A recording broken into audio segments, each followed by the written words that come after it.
Aí galera que curte engenharia clínica, hoje eu vou falar para vocês sobre a perícia trabalhista.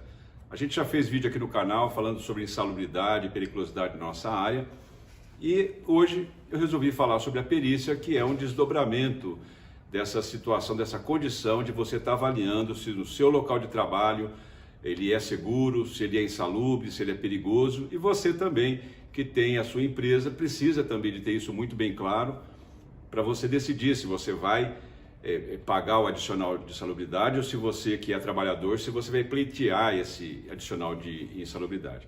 Então, antes de começar, vamos rodar a vinheta.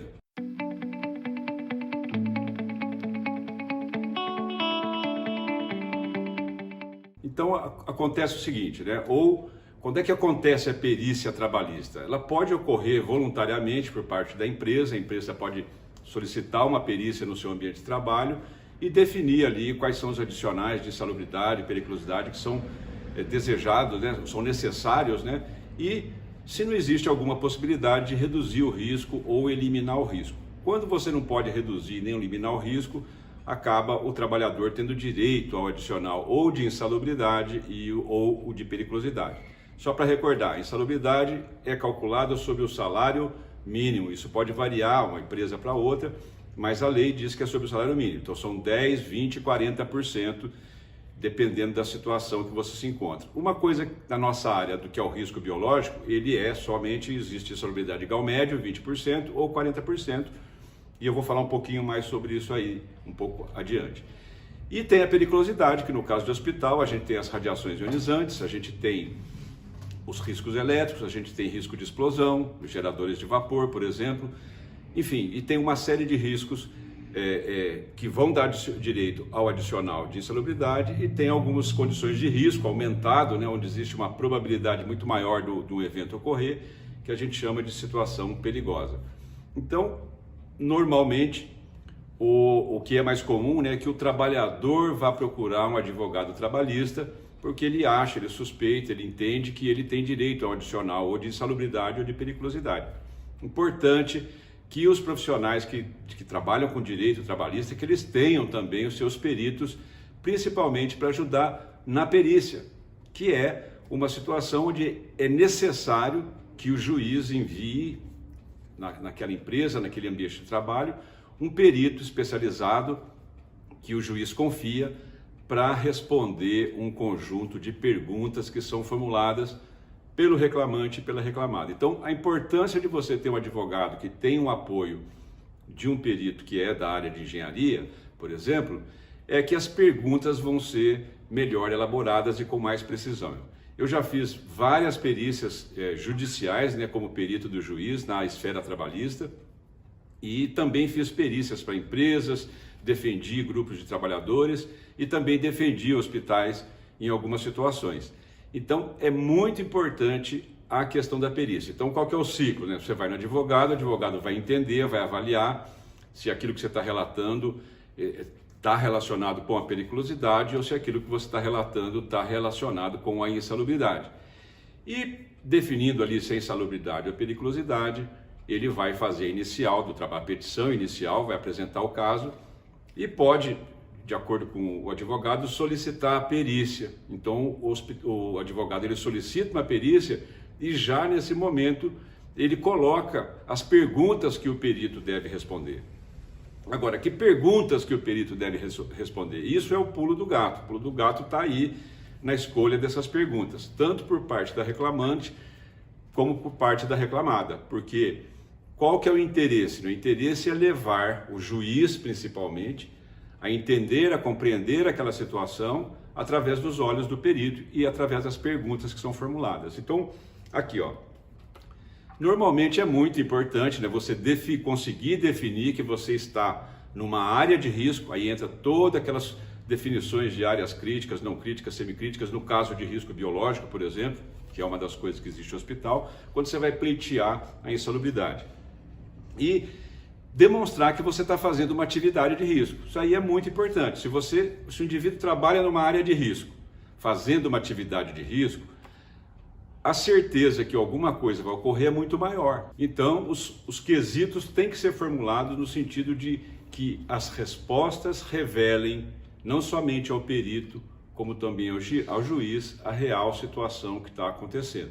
Então, existem algumas perícias, como a perícia para risco biológico, ela não existe parâmetros quantitativos para você avaliar, medir o tamanho do risco, avaliar a magnitude do risco. Então, ela é feita por inspeção no local do trabalho. Então, perguntas como pedir para o perito definir o que são áreas críticas, não críticas, semicríticas, pedir para ele definir o que é limpar, desinfetar e esterilizar. Quer dizer, o perito tem que mostrar que ele conhece aquela área, porque se ele respondeu errado, a outra parte vai tomar proveito disso e tentar destruir a argumentação do perito, seja ela qual for. Então as perguntas têm que ser muito bem formuladas para levar o perito a ver aquilo que você está vendo. Isso você pode facilitar a vida do perito também, né? Você pode, ao invés de você perguntar quais são os equipamentos emissores de radiações ionizantes no hospital, você pode dizer, queira confirmar o doutor perito, o senhor perito, se os equipamentos emissores de radiação ionizante no hospital são raio-x, tomógrafo, enfim, ou mamógrafo, por exemplo. Você pode facilitar a vida dele, porque você leva ele a ver o que você está vendo. Então, a inteligência das perguntas é muito importante, e isso mata qualquer, vamos dizer assim, contraposição, seja lá o lado que você for, porque no caso da empresa, por exemplo, ela tem que fazer perguntas que levem o perito a ver e, consequentemente, o juiz a ver que ela está fazendo a coisa certa. Então, por exemplo, queira o senhor perito evidenciar se a empresa possui ou não possui procedimentos de segurança para essa ou aquela atividade. Queira ele constatar que os procedimentos são seguidos, ou queira o perito verificar, constatar que os EPIs, equipamentos de proteção individual, são entregues e são de forma registrada, que os trabalhadores são treinados a usar e que sabem usar os EPIs. Então, sobre perícia trabalhista é isso. Você reclamou, o advogado entra com a inicial e vai pedir uma perícia para ser realizada no local do trabalho, e ali ele já coloca os quesitos dele. A parte, a reclamada no caso, né? Ela vai receber vai ser intimada, né? Vai tomar parte no processo, e ela vai ler a inicial, vai ler os quesitos que foram feitos e vai fazer a mesma coisa.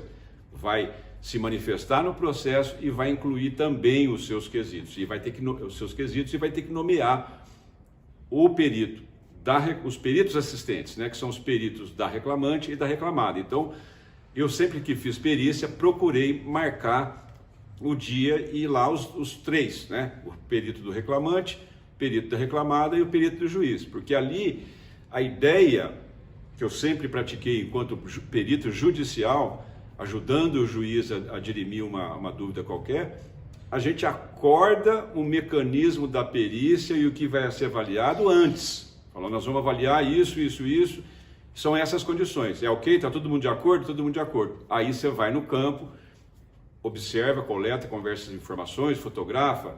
Por exemplo, no caso de CME, Central de Material e Esterilização, nós temos um problema de temperatura.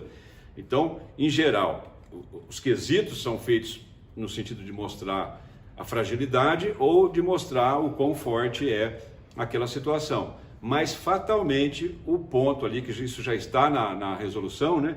Na portaria, nas normas regulamentadoras da portaria 32.14.78, você vai ter que medir lá o índice de termômetro, temperatura de bulbo seco, temperatura de bulbo úmido e temperatura que a gente mede utilizando o termômetro de globo, a gente fala. É um pouco complicado explicar nesse contexto do vídeo, mas você calcula o IBU-TG, que é um número que vai mostrar a carga térmica que aquele ambiente impõe para o trabalhador. E dependendo da atividade que o trabalhador faz, se é leve, moderada ou uma atividade pesada, vai determinar o adicional não só o adicional de insalubridade, como também quanto tempo aquele trabalhador pode trabalhar e quanto tempo ele deve descansar numa temperatura adequada. Então, tem perícia que é só inspeção no local do trabalho e tem perícias que também envolvem parâmetros quantitativos, né? E pensar nisso, estar numa área de risco, realizando uma atividade de risco. Quem está defendendo procura mostrar as forças, quem está, vamos dizer, entre aspas, atacando, que seria o reclamante, no caso, que deu início ao processo, vai fazer as perguntas também no sentido de mostrar aquilo que ele deseja. Então, pessoal, o vídeo dessa semana é isso aí, é o penúltimo vídeo do ano, né? Nós vamos ter uma live no dia 30, não se esqueça, bota aí no calendário aí se der para apoiar a gente, manda a sua sugestão de live, o que você vai querer que a gente comente ali, vai ter o chat lá, normalmente a gente também troca ideias no chat, né? Procura responder dúvidas. E é isso aí, se você gostou, compartilha, se inscreva no canal, tudo isso ajuda muito a aumentar a relevância do nosso tema Engenharia Clínica nas redes. Os hospitais precisam de profissionais como a gente. E no mais, aquele muito obrigado pelo seu tempo. Valeu!